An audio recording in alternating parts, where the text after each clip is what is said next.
I want to get on before we get on, all the other things that we mentioned off camera, but I would like to talk about life after divorce. And I know that you said that it wasn't easy.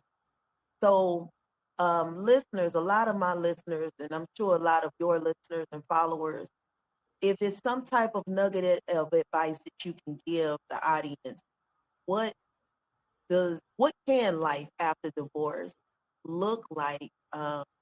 I'm assuming when you're trying to heal or you are healing, can you give me a picture of what it looks like even when you're not healing?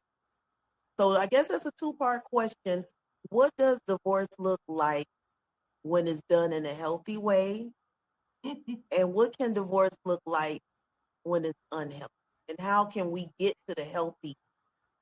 So that's three Yes. parts, but I lied to you. I said So two. when you get divorced, you have to know for yourself that you have to heal. There's no ifs, ands, or buts about it. And so you have to remember you were living, in order for you to get to the divorce, there must have been some type of trauma, something going on, or else you wouldn't be divorced, right? But the more important part is once you get divorced, give yourself time to heal. That's like you get cut by a sharp knife and you put some neosporin and you put a band-aid on, right? And you rip that band-aid off before it's healed and it's there. When you start after divorce and you go through your depression and you go through your grief, because there is grief, you're losing something.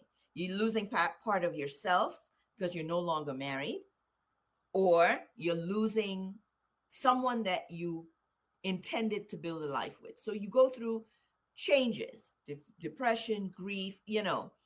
And so if you don't take care of that band aid and you keep picking at it, it will never heal. And that's like if you're divorced, have a serious breakup, and you start another relationship right after. That's like picking at it without allowing it to heal. So give that wound, that trauma, time to heal before you move on. Because it's unfair to that person that you're giving them half or quarter of yourself when you have not yet let go of that trauma. Yeah. So That depression is real. The grief is real. So deal with that before you give it to someone else because you're walking with that baggage and you're giving it to someone else, which isn't fair. It's not fair, you know?